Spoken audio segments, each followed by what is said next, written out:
Hey guys, now quick apologies for the delay between postings here. I've actually, believe it or not, moved countries and I'm currently in Melbourne looking for work.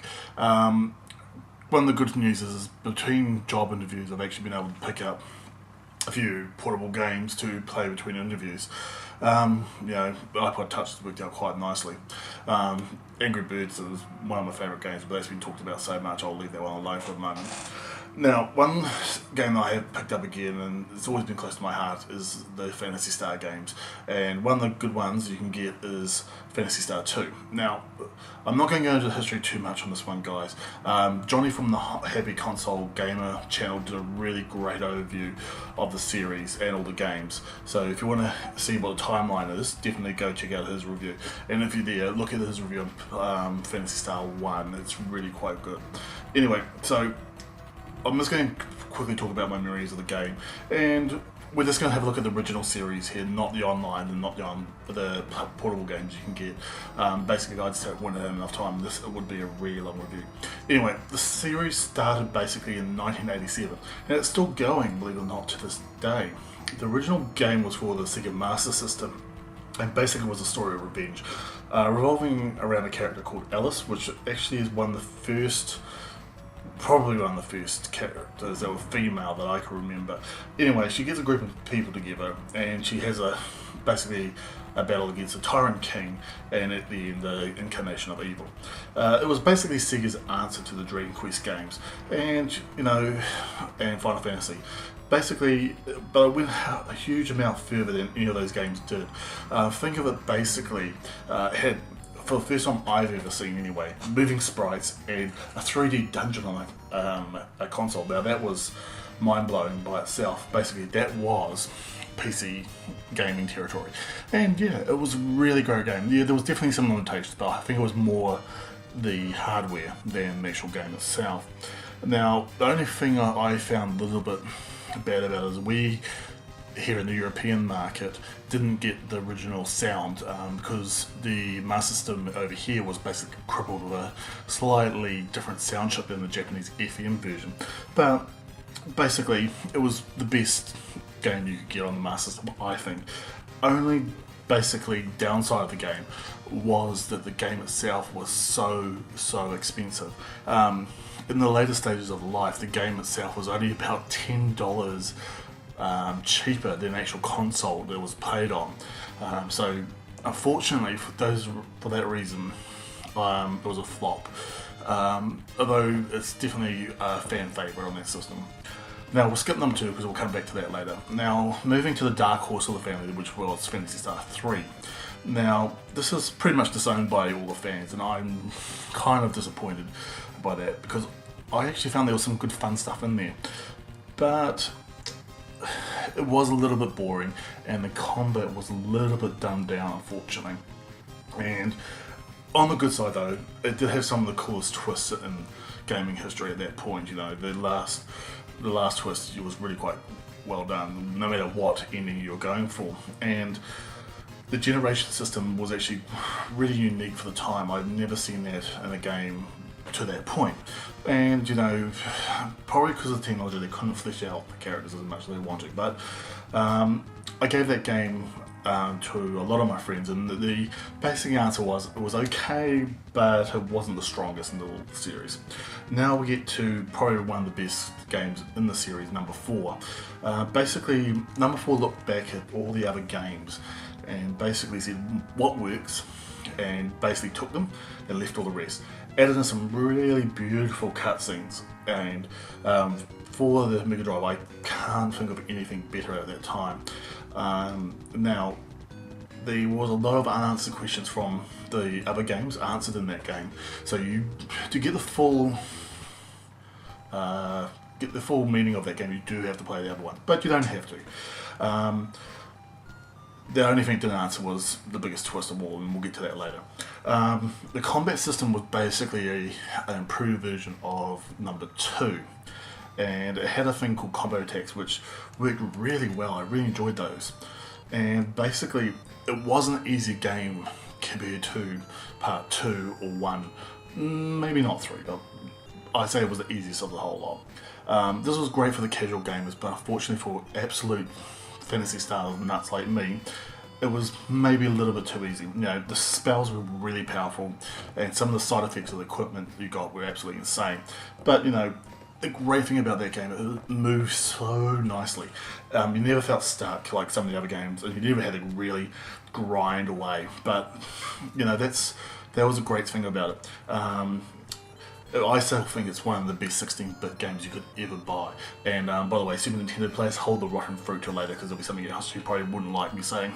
Now, we also had a game called Phantasy Star Adventure and Gaiden, which was based around the original series, but unfortunately it was never officially released in English, and it's a real shame because it fills in a lot of potholes of Phantasy Star 1, especially Gaiden, because it actually fills in the story of what happened to Alice after the game finished. It's disowned by most of the fans, but I still think it's quite a good little thing for the series. Now, Sega made a few remakes through the Ages collection. Unfortunately, I've never played those. I have heard that the graphics were basically updated. There was a few gameplay tweaks to make it flow nicer, but unfortunately we never got the promised translation that we always wanted. Now, there's also online and portable games, but we just can't go into those. We'll be here really all night. Now, what I really want to talk to you about is part 2, which was basically the first game I ever got when I was younger. I was lucky I got the first generation of the Megadrive console when it first came out. I was a huge PC boy before that, but basically the technology never kept up with me, so I just basically got this Megadrive. And I had it for a long time. I actually wore it out. The actual contacts on the cartridges buggered, and by the end of it, it wasn't actually worth repairing, so I actually got rid of it, which I really do regret because it's quite hard to get now. I can't remember how many hours I really spent on all these games, but it would definitely be in the hundreds of hours category. I originally bought Phantasy Star 2, my first copy. I actually had 2 copies in the end. I bought the original copy on a trip to Sydney because, believe it or not, the price of the game itself was insane. It was the first battery backup. It was an absolutely huge cartridge for its time. By today's standards, it's nothing, but back then it was absolutely insane. And thankfully, the store I bought it from was actually one of the better ones. They actually had the original instructions and a guidebook, believe it or not. Came with a little yellow guidebook, and believe me, this game, you needed the guidebook. Some of the dungeons are absolutely insane, and nobody will call you a wussy for playing these dungeons because it was absolutely huge. That's probably the biggest problem with all these games actually was the prices. They were absolutely insane for the time. Number 3 was probably the cheapest, but part 4, even to this day, because it came out so late in the lifespan of the console, it's insane. You just can't get it for a reasonable price. But there are some options, and I'll get to those later. Anyway, I'll only show you, as normal, basically stuff from the start of the game, because I don't want to have any spoilers. Basically, I'm lazy, and 2, I just don't want to give too much of the story away, because it is a really good story. I will have to talk about some spoilers later on, guys. I'll leave that to the end, so if you don't want to hear spoilers, you can cut out the last part of this review. Anyway, the game itself starts off with a quick flyover of the main planet and shows you also the main 3 planets of the solar system. Nothing special by today's standards, but for that time, in '89 when this came out, this was just mind-blowing. And it was also one of the first games on the Mega Drive that ever came out, and we'd never seen anything like it. It was just insane. Now, the story starts off with a quick cutscene of a girl fighting a monster. Now, if you played the first game, you'll get who this is, but unfortunately, I never did play the first game until much later, so at the time, I never knew who this person was. Then you walk to your work, you get your first job, which lasts the whole game, and basically, you return home, and then you go exploring towns. When you go to towns, you get new characters who fill out your group. And there's actually quite a surprising amount of choice on the characters in this game for its time. I mean, it was amazing. You had hunters, you got your average tank with guns, you had magic users, you got healers. Yeah, there was a real lot of choice. Now, basically, it sounds like a pretty simple story there, but boy, you're wrong. I mean, what unfolds in this game is pretty epic, and it's probably one of the best storylines I've ever seen in the gaming history. Now, you start off with biological monsters, a mad family member, Believe me, I've seen Mad, but this one's pretty good. You've got computers with a screw loose, a prism break, interstellar travel, a huge amount of weapons, and believe me, spells basically throughout the whole back of the map. And that's only just the basics. It gets a lot more busier than that. Now, you've also got probably in this game two of the biggest plot twists that I've ever seen in a game, and the story can skimp a little bit on the backstory of the characters, but you just got to remember, in Japan they actually got a text adventure that explained a lot more backstory. Unfortunately, again, we never got the translations for this, and yeah, it's a bit of a shame because some of these characters needed that backstory to be explained, but you can play it without it. That's no problem. Now, graphics for the day were top notch for the 16-bit. Only bad side was the fighting scenes. Unfortunately, the backgrounds were blank on this one. You're just fighting on a grid. And now, the rumour is from the Happy Console Gamer, and I've never heard anything else to explain it, so I will take his word for it, that the actual space on the cartridge was running out, so they actually had to basically cut the backgrounds of the fight scenes. This came back later on in parts 3 and 4, so that's the only downside of the graphics in this game. Thank God they didn't drop the story, because believe me, the story on this thing is epic. Now, there are some bad points, and let's face it, no game is perfect, so I'll just quickly run through these. The difficulty on this game is absolutely insane. Believe me, if you do the standard RPG thing and walk straight out of town and try to get to the first town without doing any prep, you're going to get slaughtered. This is an old style RPG, so you've got grinding, you've got definitely a lot of leveling up and a lot of explorations to do. Dungeons are the biggest I've ever seen. Even to this day, some of the dungeons stack up to an amazing size and complexity. I mean, there's some with so many dead ends you'll be warping out of them half a dozen times. There's actually quite a few ones with false ends on them. You've got to go and check 4 different places to find what you're looking for. And believe me, that was so annoying for the time. A map is really needed for this game, so if you do get any of the versions without the map, pop into the Phantasy Star cave online and you'll actually be able to download some of them, and believe me, you'll need them. Also, don't try to skip any of the combat if you can. In the last couple of levels, the game will absolutely destroy you if your characters are not strong enough. So there is a little well-known hint or cheat you can use to get past or reduce the amount of encounters. I recommend you not to do it, because basically you'll just get slaughtered in the last stage. Again, this is something to remind you how difficult the actual the old school RPGs are compared to the modern ones. Definitely don't do this one unless you've got a lot of time and a lot of patience on your hand, because it is one of these games that does demand patience, and it will reward you for actually doing it. Now, one last thing, and this is something that's usually well discussed, so I won't go into too much. The translation can be a little bit patchy at times. Characters' names have been changed, so people that's just popping from the first game you don't know. Noah is actually loots and stuff like that, so if you're wondering what the story is there, look up your online guides. And there's also a game music teacher, believe it or not, in the game, but you've got to get him to teach you how to play the piano. Now, he will give you a discount if you're male in the original Japanese game, but in the English translation they give you a discount because males look more intelligent. I'm not kidding you guys, they swapped homophobia for sexism. I guess the PC police weren't so big back then, I don't know, but overall, translation's quite good for its time. I've seen a lot worse, believe me. Now, there is now a quick question to what version you should get. There is actually quite a few versions of it out there. The original version on cartridge form is still actually demanding quite a good price, especially if you can get one with original guidebook. I've actually got all 4 games at home. I actually bought the 4th one as the next rental, so I was really, really lucky. Now, I've been playing mostly on the iPod Touch. All over, it's a reasonably good translation of the game. Sorry guys if you can't see that too much. You've got basically a little touch sensor on the side, and that moves your little characters around, and you've got the ABC buttons here.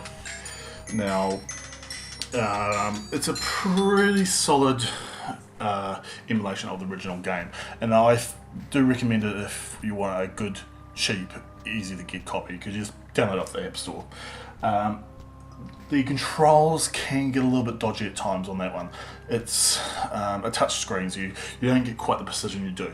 But we're not talking about a action game like Streets of Rages that you can't get on iPod, and I wouldn't recommend that because you need pinpoint accuracy on that game, and you need a real controller to do it. But believe it or not, this is not the version I would actually recommend for people on the go. There is actually a better version for the PSP. Now, if you can get the Sega Megadrive collection on the PSP, or actually on PlayStation 2, believe it or not, I think this was on that, this is the best version. Unfortunately, not many people have the PSP, but we'll get to another option later on. But the great thing about this one, you don't just get part 2, you get part 2, 3 and 4 as well. And believe me, it's one of the best value packages you can get just for those 4 games alone. But also you get a bundle of other games, which some of them are the best games you can get on the Mega Drive, so well worth looking to that one if you can. Now, there's also a Game Boy Advance version, and that's only off Phantasy Star 1, 2 and 3. I can't recommend this one. I've actually got that one at home, and I had a huge problem with it crashing, and one of the crashes I actually lost all my save games, and with a game this large you need to have a really good save feature because it's going to take you a long time. Only bad side I can give to that one is the PSP version. The battery does take, the loading times, oh gosh, where did that come from? The loading times are actually much longer compared to the iPod version, because the iPod's flash memory and that one on disc. It's not bad, but you do have to wait a little bit longer. iPod, I find the biggest problem with that one is that the battery dies, and you're going to recharge the battery along this game. It's huge. Now, if you've got a high def TV, there's actually a better version for you as well. There's a Sonic's Ultimate Collection, and the reason why I say this one's better is not because of the actual games themselves, but you actually get Phantasy Star 1 as an unlockable, and for a value collection it's a really great option. You get all the games plus a heap of other good games, and it's all done so it looks good on an HD TV. So if you're looking for the big screen experience, that's the one go to. Now, guys, here comes the spoilers. So if you don't want to hear this, skip here a little bit. Now, this game is basically famous for 2 things, and they're both twists. Now, many people to this day are still trying to get their head around the last twist. It's still one of the most hotly debated things I've seen online anyway. Now, the first twist is actually in the middle, and that's actually the end of the first chapter, you could say. I could say the game is in 2 chapters. And it was actually the death of a major character, and this was the first time I believe it was the first time anyway it was done on a computer game of a killing of a main character anyway. And believe me, this was 9 years before the Final Fantasy games actually did this, and there was also, this was before the rating systems came in, so you had no idea what was going to happen. And believe me, there was a lot of people weeping when this happened, and I'm talking about the adults here. The kids, well, let's just say the kids made a lot of money for the child psychiatrist, because believe me, it still affects me to this day. I still remember seeing that death scene. How much impact did this have? Well, believe it or not, there's still people who dress up in cosplay to this day as this character that died. And yes, I did say that Final Fantasy VII here was a rip-off. In fairness, the actual motion that full motion video scene did give over was probably better than Final Fantasy, but this was definitely the first game that I know of that actually killed off a main character. You know, I said before, hold off with the rotten fruit. Well, start checking it again, guys, because that's the last time I'm going to offend any fanboys anyway. Now, the second twist is actually at the end. Now, I'm trying not to give away anything here, but basically the end has a twist and a cliffhanger thrown in the last 5 to 10 minutes of the game. Basically, the twist I never saw coming, and believe me, I never even got a hint of this when it came up. Originally, when I got the ending for this game, I was really angry because this game does demand a huge amount of investment of your time, and believe me, I wanted a good payoff for all my effort here, and it was not a great ending. When I was younger, I was really angry. I'm only thankful now that old school TVs had a lot stronger screen than some of the LCDs that we have today, because believe me, there was a lot of controllers chucked at the screen when this came out. Now I'm a little bit older, I can understand the ending a little bit better, but I still can't forget the rage I had when I played it the first time. So that's a warning for you out there. It is one of the most debated endings I've ever seen online, and it's still raging to this day because there's no official word from the makers and stuff like that. So, is this a perfect game? No, it's not, but it's pretty close. a lot of modern RPGs really do owe a lot to this game, and it's worth checking out, especially if you can get one of these collections. And I mean, the collection is going cheap. I think my DS clone cost me only about $3 or $4 New Zealand, so it's not much. And the PSP one I've seen you can pick up for about $15. Just remember, this is an old school game when you're playing this. Okay, it's an old school game, so you've got to have a little bit more patience than you normally are used to. But what you get in return is just amazing. It's one of the best stories in gaming history, and it still really works well today. But as I said, you just got to have the patience and time for this game. It's not a game you just rush through or expect a lot of cutscenes to keep you entertained or moving. It is one of these games you just got to sit back, relax, and enjoy. So my rating for this one is 9 out of 10. It's a great game, but it's definitely not perfect, but it's definitely one of the best. Now, a lot of people do ask me, can I play number 4? Because that's the one I always say is the best. Yes, you can play number 4 straight away, but I do recommend you playing the other games so you can get some of the references in number 4. And there is a few references, believe me. But definitely, start with what you've got in this play. You're not going to be disappointed with any game except for maybe number 3. That one's still divided the people. Anyway, guys, I will hopefully put up another review very quickly. If you've got a quick moment, definitely check out Happy Console Gamer for his review of the timeline of the Final Fantasy games. It's a great little introduction to basically the series. Other than that, guys, hi from Melbourne. It's getting really cold here, but that's what Melbourne's famous for. Great trip so far, but I'm still looking for work, so hopefully I can find out and I can get this sorted out. And again, a lot more reviews online. Anyway, talk to you soon, and if you've got any comments, just post them up, and I'll also link those reviews I was talking to you about before in the actual comments on screen. See ya.